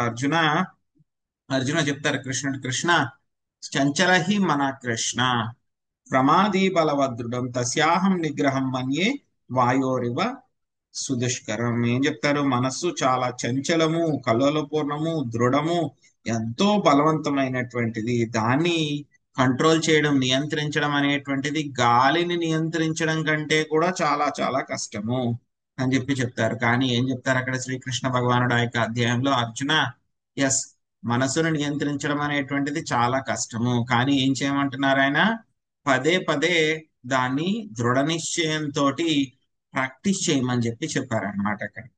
సో కాబట్టి మనం ఏం చేయాలి, మనస్సును నియంత్రించాలంటే కనుక ఏం చేయాలి, హృషికేశ సేవనం. సో మనస్సుని మనము ఆ యొక్క ఇంద్రియాలకు అధిపతి అయినటువంటి హృషికేశుడి యొక్క సేవలో ఉంచితే మాత్రమే ఆ యొక్క మనస్సు మనం చెప్పిన మాట వింటుంది అనమాట. లేకపోతే కనుక మనం చెప్పిన మాట వినదనమాట. ఏదో కొంతకాలం విన్నాము అని చెప్పని ఉంటుంది, కానీ దానికి టైం వచ్చినప్పుడు మళ్ళీ మనకి శత్రువులాగా తయారైపోతుంది అనమాట. సో కాబట్టి ఈ యొక్క మనస్సు వల్లనే మనం అనుకుంటాం, కొంతమంది వీడు నాకు శత్రువు, వీడు నాకు మిత్రుడు అని అనుకుంటాం. కానీ ఎప్పుడైతే కనుక మనస్సు మనకి నియంత్రణలోకి వచ్చేస్తే కనుక ఏమవుతుంది, మొత్తం అందరినీ కూడా మనము సమదృష్టితోటి చూస్తాం అన్నమాట. సో అప్పుడు ఏమవుతుంది, ఆ యొక్క సమదృష్టితో ఉన్నప్పుడు ఏమవుతుంది, మనకి ఆ యొక్క భగవంతుడి యొక్క రాజ్యానికి వెళ్ళడానికి మనకి ప్రాథమిక అర్హత అనేటువంటిది వస్తుంది అనమాట. సో కాబట్టి ప్రహ్లాద్ మహారాజ్ ఏం చెప్తున్నారు ఇప్పుడు హిరణ్యకశిపుడికి, నువ్వు మొత్తం ప్రపంచాన్ని అంతటినీ కూడా జయించేశావు అని చెప్పి నువ్వు అనుకుంటున్నావేమో. పూర్వం నీలాగే ఎంతో మంది గొప్ప గొప్ప వాళ్ళందరూ కూడా, రాజులందరూ కూడా ఏమనుకుంటున్నారు, మొత్తం ప్రపంచాన్ని అంతటినీ కూడా జయించేస్తామని చెప్పి వాళ్ళు అనుకున్నారు. కానీ ఏమిటి, వాళ్ళు తన యొక్క హృదయంలో ఉన్నటువంటి 6 రకాలైనటువంటి శత్రువులు, కామ క్రోధ లోభ మోహ మదమాత్సర్యాలని వాళ్ళు జయించలేకపోయారు. సో మనం కూడా చూస్తే కనుక హిరణ్యకశిపుడే కాకుండా ఇంకా చాలా గొప్ప గొప్ప రాజులందరినీ కూడా చూసాం మనం. ఎంతో మంది గొప్ప గొప్ప రాజులు మనం చరిత్రలో హిస్టరీ బుక్స్ లో చదువుకుంటాం, ఫలానా రాజు గారు ఇన్ని సంవత్సరాలు మొత్తం భారతదేశం అంతా పరిపాలించారు, సో వాళ్ళు ఇలా చేశారు, ఆ రాజు ఇలా చేశారు అని చెప్పి మొత్తం అంతా కూడా మనం చదువుకుంటూ ఉంటాం. కానీ ఏంటి అని అంటే కనుక వాళ్ళు ఏం చేశారు, ఈ విధమైనటువంటి మనస్సును వాళ్ళు నియంత్రించుకోలేదు కాబట్టి వాళ్ళు పక్కనే ఉన్నటువంటి రాజుల్ని ఎప్పుడు కూడా వాళ్ళతో యుద్ధం చేయడము, వాళ్ళ రాజ్యాన్ని లాక్కోవడం, వాళ్ళని బాధ పెట్టడము. సో ఇలా చేస్తూ ఆ యొక్క యుద్ధాలు చేస్తూ వాళ్ళు ఏమైంది, వాళ్ళకి రాజ్యాన్ని అయితే కనుక చాలా చిన్న దాని నుంచి పెద్దది చేసుకోగలిగారు. కానీ ఎంతో ముఖ్యమైనటువంటి శ్రీకృష్ణ భగవానుడి యొక్క సేవని వాళ్ళు పొందలేకపోయారు. ఆ విధంగా వాళ్ళకి పెద్ద పెద్ద రాజ్యాలు అయితే వచ్చినాయి, కానీ ఏమంది కృష్ణ భక్తి మాత్రం వాళ్ళకి ఎవరికి కూడా రాలేదు. ఆ విధంగా ఏమైపోయింది, వాళ్ళకి జీవితం అంతా కూడా వ్యర్థం అయిపోయింది. ఎంతమంది రాజులు మనం గుర్తుపెట్టుకుంటున్నాం ఈ రోజు చెప్పండి, ఎంతో గొప్ప గొప్ప సామ్రాజ్యాలు మనకు తెలియని అలాంటి వాళ్ళందరూ కూడా చరిత్రలో కలిసిపోయారు. వాళ్ళందరూ కూడా చాలా మంది పేర్లు మనకి గుర్తులేవు. ఎవరో ఒక గుర్తున్నా సరే ఎంతమంది గుర్తుంటాయి, మహా అయితే కనుక ఎంతో కొన్ని వందల మంది రాజులు పరిపాలించారు. ఎంతమంది పేర్లు గుర్తున్నాయి మనకి, మహా అయితే కనుక ఒక 5-6 పేర్లు గుర్తున్నాయి. అది కూడా ఏమైనా రోజు తలుచుకుంటాం, ఎప్పుడో తలుచుకుంటే, అది కూడా వాళ్ళ పెద్ద పెద్ద విషయాలు ఏమైనా చేస్తే అవి ఇంకా బతుకుంటే కనుక వాటిని మనం తలుచుకుంటూ ఉంటాం అన్నమాట. లేకపోతే వాళ్ళని తలుచుకో. కానీ ఎవరైతే కనుక రాజులు ఉన్నారో వాళ్ళందరూ కూడా భగవత్ సేవలో ఉన్నారో అటువంటి వాళ్ళ యొక్క పేరు కీర్తి ప్రతిష్టలంతా కూడా ఏమైపోయినాయి, శాశ్వతంగా కలకాలం నిలిచిపోయినాయి అన్నమాట. సో కాబట్టి ఇక్కడ ఏం చెప్తున్నారు, హిరణ్యకశిపుడికి చెప్తున్నారు, మొత్తం అందరినీ కూడా జయించాను అని అనుకుంటున్నావేమో నువ్వు, కానీ నీ యొక్క లోపలే ఉన్నటువంటి 6 రకాలైనటువంటి శత్రువుల్ని ఇంకా నువ్వు జయించలేదు. కాబట్టి ఆ శత్రువులు ఉన్నారని కూడా నువ్వు కనిపెట్టలేకపోతున్నావు, కాబట్టి నువ్వు అజ్ఞానివే. సో కాబట్టి నువ్వు ఆ శత్రువుల్ని జయించు, అందరి పట్ల సమభావనతోటి ఉండు అని చెప్పేసి హిరణ్యకశిపుడుకి ప్రహ్లాదుడు చెప్తున్నారు. 5 సంవత్సరాల పిల్లవాడు పెద్దడైనటువంటి వాళ్ళ నాన్నగారికి చెప్తున్నారు అనమాట. సో వెంటనే ఎలా ఉంటుంది ఆ యొక్క రెస్పాన్స్, హిరణ్యకశిపుడి యొక్క రెస్పాన్స్, చిన్న పిల్లవాడిది వెళ్ళడంత లేవు, నాకు చెప్తావా అన్నట్టు ఆయనకి రెస్పాన్స్ ఉంటుంది. ఏంటో చూద్దాం. శ్రీ హిరణ్యకశిపురం వాచ వ్యక్త్వం మర్తు కామోసి యోతి మాత్రం వికత్తసే మమోహుడాం హిమాందాత్మాన్ ననుస్యుర్విక్లవాగిరా. పద్మిని మాతాజీ మీరు అనువాదం చదవండి. స్వప్న మాతాజీ మీరు భాష్యం చదవండి.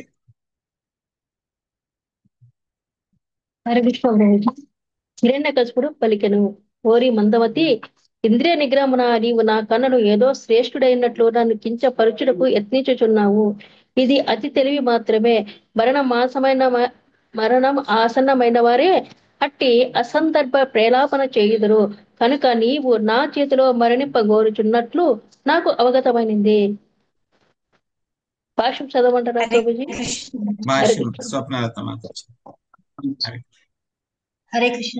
రెండవ తృణం భాష్యం. ఉపదేశో హి మూర్ఖానాం ప్రకోపాయ న శాంతయే అని హితోపదేశమును చెప్పబడినది. మూర్ఖునికి మంచి ఉపదేశము కావించినచో దాని నుండి లాభము పొందడి మాట అటుంచి అతడు మిగుల కోపాదృక్తుడగును. భక్త ప్రహ్లాదుడు కావించిన ప్రామాణిక ఉపదేశములను హిరణ్యకశిపుడు సత్యమైనవిగా భావింపలేదు. పైగా దానవుడు విశుద్ధ భక్తుడైన తన పుత్రుని ఎడ మిగుల క్రుద్ధుడయ్యను. కేవలం కాంతా కనకములందే అభిరుచిని కలిగి ఉండేటి హిరణ్యకశిపుని వంటి వారికి కృష్ణ భక్తి భావనను గూర్చి భక్తుడు ఉపదేశించినప్పుడు ఇట్టి కష్టము ఎదురగుచునే ఉండును. హిరణ్యమనగా బంగారం, కసిపు అను పదము పరువును లేదా మంచి శయ్యను సూచించును. అంతేగాక పుత్రుని వలన ఉపదేశము నందుటను తండ్రి మెచ్చడు. ముఖ్యముగా ఆ తండ్రి దానవుడైనచో దానికి ఏమాత్రము ఇష్టపడడు. భక్త ప్రహ్లాదుడు కావించిన వైష్ణవోపదేశము దానవుడైన తన తండ్రిపై పరోక్షముగా ప్రభావం చూపినది. అనగా కృష్ణుని ఎడ, కృష్ణ భక్తుని ఎడ గల అమితమగు మాత్సర్యము వలన హిరణ్యకశిపుడు తనను వధించుటకై నృసింహదేవుని శీఘ్రమే ఆహ్వానించినాడు. ఆ విధముగా అతడు తనను భగవంతుడు వధించడి కార్యమును త్వరితము కావించెను. హిరణ్యకశిపుడు దానవుడే అయినను అతని నామమునకు ముందు శ్రీ అని వాడబడినది. భాగ్యవశమున ప్రహ్లాదుని వంటి మహాభక్తుడు అతనికి పుత్రుడొకటియే దానికి కారణం. అందువలన అతడు దానవుడైనప్పటికీ ముక్తిని పడిసి భగవద్ధామమును చేరగలడు. Thank you Prabhu. Hare Krishna. Hare Krishna. So హిరణ్యకశిపుడి యొక్క కోపము తారా స్థాయికి చేరుకుందన్నమాట.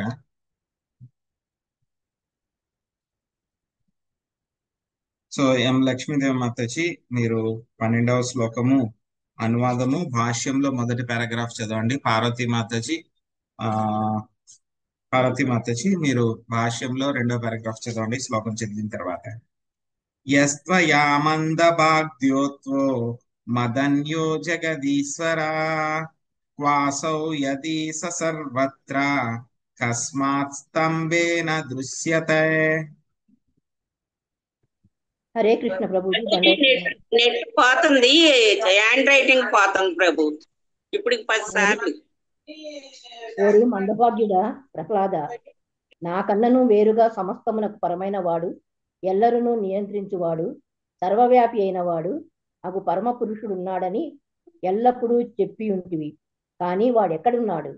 వాడు సర్వత్రా ఉన్నవాడే అయినచో ఈ స్తంభమునందు ఏల కనపడడు. భాష్యము. భగవంతుడు తన కంటికి కనపడలేదు కనుక అతని అస్తిత్వమును తాము అంగీకరింపజాలమని దానవ ప్రవృత్తి కలవారు భక్తులతో నిక్కచ్చుగా పలుకుతుందరు.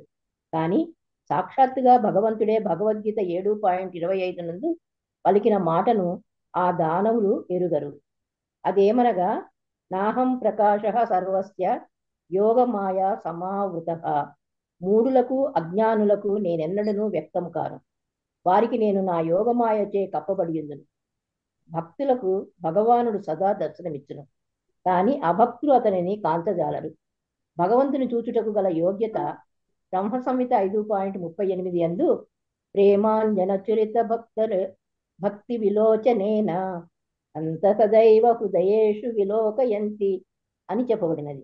కృష్ణుని ఏడ నిష్కలంకమైన ప్రేమను వృద్ధిపరుచుకున్న భక్తుడు ఆ దేవదేవుని సర్వత్రా సర్వదా కాంతకలడు. కానీ భగవదవగాహన లేనట్టి దానవుడు అతనిని చూడజాలడు. సంపెద మనుచు హిరణ్యకశిపుడు తనను భయపెట్టినప్పుడు ఎదుటనే ఉన్నట్టి స్తంభమున భగవానుడు నిలిచి ఉన్న వాడై ఆ మాటలకు భయపడబలదని ఆశ్వాసం వసుకుతున్నట్లుగా భక్త ప్రహ్లాదుడు నిశ్చయముగా గాంచెను. అతనిని రక్షించుటకు భగవానుడు ఉండనే ఉన్నాడు. ప్రహ్లాదుడు గమనించిన విషయమును గుర్తించిన హిరణ్యకశిపుడు వెంటనే, నీ దేవుడు ఎక్కడున్నాడు అని ప్రశ్నించను. దానికి సమాధానముగా ప్రహ్లాదుడు, అతడు సర్వత్రా ఉన్నాడు అని పలికెను. అయినతో ఈ స్తంభమునందు ఏల కనపడడు అనుచు ఆ దానవుడు తిరిగి ప్రశ్నించను. అనగా భక్తుడు అన్ని పరిస్థితుల యందును భగవంతుని కాంచగలుగును, కానీ అభక్తుడు అట్లు చేయచాలడు. హరే కృష్ణ ప్రభుజీ. ధన్యవాదాలు. హరే కృష్ణ ప్రభుజీ. ప్రహ్లాదుని ఇచ్చట అతని తండ్రి మందభాగ్యుడా అని సంబోధించెను. విశ్వము యొక్క సమస్త సంపత్తులను కలిగి ఉన్నందున తాను అమిత భాగ్యవంతుడునని హిరణ్యకశిపుడు తలచి ఉండెను. అట్టి విస్తారమగు సంపత్తికి ప్రహ్లాదుడే వారసుడైనప్పటికీ మొండితనము వలన అతడు తన చేతిలో మరణింపనున్నాడని తలచి హిరణ్యకశిపుడు అతనిని మందభాగ్యునిగా భావించెను. ఆ సంపదను వారసత్వముగా పొందజాలకపోవుట వలన ప్రహ్లాదుడు మందభాగ్యుడని ఆ దానవుడు తలిచెను. కానీ సాక్షాత్తుగా దేవదేవుని చేతనే రక్షింపబడేది కారణమున ప్రహ్లాదుడు త్రిభువనములలో అమిత భాగ్యవంతుడై ఉన్నాడనేది విషయమును అతడు ఎరుగకుండెను. దానవుల అపార్థములు అట్లే ఉండును. భక్తుడు అన్ని పరిస్థితుల్లో భగవంతునిచే రక్షింపబడునని వారెరుగరు. కౌంతేయ ప్రతిజానీహి నా ఏ భక్త ప్రణశ్యతి. హరే కృష్ణ ప్రభుజీ. ధన్యవాదాలు. సోహం వికత్తమానస్య శిరః కాయాద్దరామి తే గోపాయతా హరిస్త్వాద్య యస్తే శరణమీప్సితం. భవానీ మాతాజీ, మీరు అనువాదము భాష్యం చదవండి. హరే కృష్ణ ప్రభుజీ. అధిక ప్రేలాపన చేయుచుంటివి కనుక ఇప్పుడే నీ శిరమును దేహము నుండి వేరుపరుతును. నీ ఆరాధ్య దైవము నిన్నెట్లు రక్షించునో ఇప్పుడు చూచెదను. భాష్యము. భక్తుల యొక్క భగవంతుడు కల్పిత విషయమే అనియే దానవులు సదా తలంతురు. భగవంతుడు లేడనియు భగవద్భక్తి అనేది నామమాత్ర ధార్మిక భావన కేవలము ఒక మత్తు వంటిదని వారి భావింతురు. అనగా అది మాదక ద్రవ్యముల వలన కలిగేది నిషా వంటిదని వారి భావన. భగవంతుడు సర్వత్రా ఉన్నాడని ప్రహ్లాదుడు నిశ్చయించి పలుకగా హిరణ్యకశిపుడు దానిని విశ్వసింపలేదు. హిరణ్యకశిపుడు అసలు సిసలైన దానవుడు కనుక భగవంతుడు లేనే లేడని ప్రహ్లాదుడిని ఎవరునూ రక్షింపజాలరని భావించి ఉండెను. ఆ విధంగా తలిచి అతడు తన పుత్రుని సంహరింప ఉద్యుక్తుడయ్యాను. భక్తుడు సదా భగవంతునిచే రక్షింపబడిన విషయంపై అతడు సంతమాడగోరాను. హరే కృష్ణ. Thank you. ఏవం దురుక్తరైర్ముహుర్వర్తెనర్ష సుతం మహాభాగవతం మహాసురః ఖడ్గం ప్రగృహ్యోత్పతితో వరాసనాత్ స్తంభం తతాడాతి బలస్వముష్టినా. మహాలక్ష్మి మాతాజీ చదవండి అనువాదం.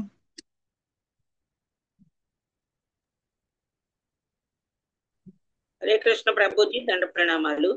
మహాబల సంపన్నుడగు హిరణ్యకశిపుడు మిగులు వృద్ధుడై మహాభక్తుడకు ప్రహ్లాదుని దురుక్తులతో దూషించి మాటిమాటికి శపించుచు ఖడ్గము చేపట్టి సింహాసనం నుండి లేచిన వాడై తన పిడికిలతో స్తంభమును గుద్దెను. Hare Krishna Prabhuji. Thank you Prabhuji. Hare Krishna. So ఇంకా ప్రహ్లాదుని ఏం చెప్తున్నారు ఇక్కడ? ఏం చెప్తున్నారు ప్రహ్లాదుడితోటి? నన్ను కించపరచడానికి నువ్వు ప్రయత్నిస్తున్నావు, ఇది నీకు అతి తెలివే ఇది. సో నీకు మరణం దగ్గరకు వచ్చేసింది, అందుకనే నువ్వు ఈ విధంగా మాట్లాడుతున్నావు, నా చేతిలో నువ్వు ఇంకా చనిపోబోతున్నావు అని చెప్పేసి ఏమంటున్నాడు హిరణ్యకశిపుడు అంటున్నాడు అన్నమాట. సో మనకి సామెతలు ఉంటుంది అనమాట, ఏతోపదేశంలో వస్తుంది అనమాట. జనరల్ గా పెద్దవాళ్ళు కూడా చెప్తారు, మూర్ఖుడి దగ్గరికి వెళ్ళి మనం వాళ్ళకి మంచి విషయాలు చెప్పినా సరే వాడు ఆ మంచి విషయాలను తీసుకోకపోవడమే కాకుండా ఎవరైతే కనుక చెప్పారో వాళ్ళని దూషించడము, వాళ్ళని బాధ పెట్టడము కూడా చేస్తూ ఉంటారన్నమాట. అదేవిధంగా ప్రహ్లాద్ మహారాజు చెప్పినటువంటి విషయాల్లో 100కి 100 పాళ్ళు సత్యం ఉంది. ఎవరికైనా సరే ఆయన చెప్పినటువంటి విషయాలు ఆమోదయోగ్యములు, అదే విధంగా ఆచరణ యోగ్యములు అంట అవన్నీ కూడా. కానీ ఏమైంది ఇక్కడ? హిరణ్యకశిపుడు ఆ విధంగా మంచి మాటలు చెప్తే కనుక నా కుమారుడు ఇంత బాగా చెప్పాడు అని చెప్పి ఆనందపడకుండా ఏం చేస్తున్నాడు? ఇంకా రివర్స్ లోను, నువ్వు నాకంటే కూడా ఇంద్రియ నియంత్రణలో నాకంటే కూడా గొప్పవాడివా, నువ్వు నేను ఎంత గొప్ప తపస్సు చేశానో తెలుసా? కాబట్టి నా దగ్గరకు వచ్చి ఇంద్రియ నిగ్రహం గురించి నువ్వు చెప్తున్నావా? సో నాకు తెలియని విషయమా ఇంద్రియ నిగ్రహం అంటే ఏమిటి, మిగతావన్నీ ఎలాగ నియంత్రించుకోవాలి, మనసుని ఎలా నియంత్రించుకోవాలని చెప్పేసి నాకు చెప్తున్నావా? నా యొక్క విషయాలన్నీ కూడా తెలుసు అని చెప్పేసి ఏం చెప్తున్నాడు హిరణ్యకశిపుడు? చాలా దూషిస్తూ ఉన్నాడు అన్నమాట. సో ఆ తర్వాత ఇంకేమంటున్నాడు? మందభాగ్యుడా ఏం చెప్తున్నాడు? మందభాగ్యుడా నువ్వు మందభాగ్యుడివి. ఎందుకంటే గనక నేను చనిపోయిన తర్వాత నా యొక్క ఆస్తి ఏదైతే ఉందో అదంతా కూడా నీకే వస్తుంది. కానీ ఏమైపోతుంది, నువ్వు మందభాగ్యుడు కాబట్టి నా చేతుల్లో చనిపోబోతున్నావు ఇప్పుడు. అంటే కనుక నా ఆస్తి ఏదైతే సంపదలు ఏవైతే ఉన్నాయో అవి పొందడానికి ఉన్నటువంటి అర్హతని నువ్వు ఇప్పుడు కోల్పోతున్నావు. అందుకని నువ్వు మందభాగ్యుడివి అని చెప్పేసి చెప్తున్నారు అనమాట. సో ఇంకా హిరణ్యకశిపుడు ఏం చేస్తున్నాడు, ప్రహ్లాదుడిని ఛాలెంజ్ చేస్తున్నాడు అనమాట. ఏం ఛాలెంజ్ చేస్తున్నాడు, మొత్తము నీ యొక్క భగవంతుడు చాలా శక్తిమంతుడు అని చెప్పి చెప్తావు కదా, అన్ని చోట్ల ఉన్నాడు అని చెప్పి చెప్తావు, అందరికీ మూలం అని చెప్తావు, కానీ ఎక్కడున్నాడు చూపించు, ఎక్కడున్నాడు చూపించు, అన్ని చోట్ల ఉన్నాడు అని అంటే కనుక ఈ స్తంభంలో ఎందుకు కనపడ్డు అని చెప్పేసి ఆయన స్తంభాన్ని చూపిస్తూ అడుగుతూ ఉన్నాడు అనమాట. సో మనకు కూడా ఇదే విధంగా నాస్తికులు అందరూ కూడా అడుగుతారనమాట, మీరు భగవంతుడిని నాకు ముందుకు చూపించండి అప్పుడు నేను నమ్ముతాను అని చెప్పని అంటారు అనమాట. సో కానీ వాళ్ళకి తెలీదు, భగవంతుడిని చూడాలి అని అంటే కనుక ఆయన మనకి కళ్ళ ముందే ఉన్నా సరే ఆయన్ని చూసేటువంటి అర్హత మనకి లేకపోతే కనుక మనం ఆయన్ని చూడలేము అనమాట. సో భగవద్గీతలో కూడా స్వామి చాలా క్లియర్ గా చెప్పారు, నాహం ప్రకాశ సర్వస్య యోగమాయ సమావృత. సో ఆయన ముందు ఏం పెట్టుకున్నారు, ఒక యోగమాయ అని చెప్పి ఒక కర్టెన్ ఒకటి పెట్టుకున్నారు ఆయన. అది మనకి ఆయన నుంచి వేరు చేస్తూ ఉంటుంది. అదే కాకుండా మన కళ్ళకి ఇంకా ఏముంది, ఈ యొక్క మాయ అనేటువంటి కర్టెన్ ఒకటి ఉంది, అది కూడా మనం ఇంకోటి పెట్టేసుకున్నాం, 2 కర్టెన్లు అనమాట. సో పెట్టుకోవడం మూలంగా ఏమైంది, భగవంతుడు మన కంటి ముందు వచ్చి నిలబడినా సరే మనం ఆయన్ని గుర్తించలేమో, అర్థం చేసుకోలేము. కానీ ఎవరైతే శుద్ధ భక్తులు ఎవరైతే ఉన్నారో వాళ్ళు ప్రేమ అనేటువంటి ఒక అంజనాన్ని వాళ్ళు కళ్ళకి రాసుకున్నారో అటువంటి వాళ్ళకి స్వామి ఎప్పుడు కూడా ఆయన కనబడుతూనే ఉంటాడు అనమాట. ఎప్పుడు కూడా ఆయనకి సెపరేట్ అయిపోవడము, ఆయనకి కనబడకుండా ఉండకపోవడం అనేటువంటి విషయమే ఉండదు. ఎప్పుడు కూడా ఆయనకి సన్నిహితంగానే ఆయన ఉంటారనమాట. సో కాబట్టి నీ దేవుడు ఎక్కడున్నాడు అని చెప్పి, అన్ని చోట్ల ఉన్నాడా అని చెప్పి చూపించి ఆ విధంగా అడిగారు అనమాట. సో కాబట్టి నువ్వు చాలా ఎక్కువగా మాట్లాడుతున్నావు, నీ మాటలు ఇంక విని విని నాకు చాలా కోపం వచ్చేస్తుంది. సో ఇప్పుడు నిన్ను నేను చంపేస్తాను, నీ యొక్క శిరస్సుని నీ యొక్క శరీరం నుంచి నేను వేరు చేస్తాను, నీ భగవంతుడు ఏ విధంగా వచ్చి నిన్ను రక్షిస్తాడో నేను చూస్తాను అని చెప్పి ఏం చేశాడు, హిరణ్యకశిపుడు సింహాసనం పైనుంచి లేచి తన యొక్క కత్తి పట్టుకుని ఆ కత్తితో ప్రహ్లాదుని చంపడానికి ముందుకు వెళ్ళాడు అనమాట. వెళ్తూ ఏం చేస్తున్నాడు, కుడి చేత్తో కత్తి పట్టుకున్నాడు, ఎడం చేత్తో ఏం చేశాడు, సో నీకు భగవంతుడు ఇక స్తంభంలో ఉన్నాడో చూపించు అని చెప్పేసి అక్కడ ఉన్నటువంటి పెద్ద స్తంభాన్ని ఇలాగా పిడికిలతోటి దాన్ని గుద్దాడు అనమాట. ఆ విధంగా సో గుద్దితే ఏమైంది అనేది రేపు చూద్దాం మనం. సో హరే కృష్ణ. హరే కృష్ణ ప్రభు, ప్రణామాలు ప్రభుజీ. హరే కృష్ణ. హరే హరే కృష్ణ కృష్ణ ప్రభుజీ. హరే కృష్ణ. Hare thank you Prabhuji. హరే కృష్ణ. ధన్యవాదాలు. హరే కృష్ణ. ప్రభుజీ ప్రణామాలు. హరే కృష్ణ. వాంఛా కల్పతరుభ్యశ్చ కృపా సింధుభ్య ఏవ చ పతితానాం పావనేభ్యో వైష్ణవేభ్యో నమో నమః. అనంత కోటి వైష్ణవ వృందకి శ్రీల ప్రభుపాదికి, నరసింహదేవ్ భగవాన్ కి, ప్రహ్లాద్ మహారాజ్ కి, నితాయ గౌర ప్రేమానందే. హరి హరి బోల్. హరే కృష్ణ ప్రభుజీ. హరే కృష్ణ. హరే కృష్ణ ప్రకృతి. రేపు జగన్నాథ రథయాత్ర. అవునండి, రేపు జగన్నాథ రథయాత్ర.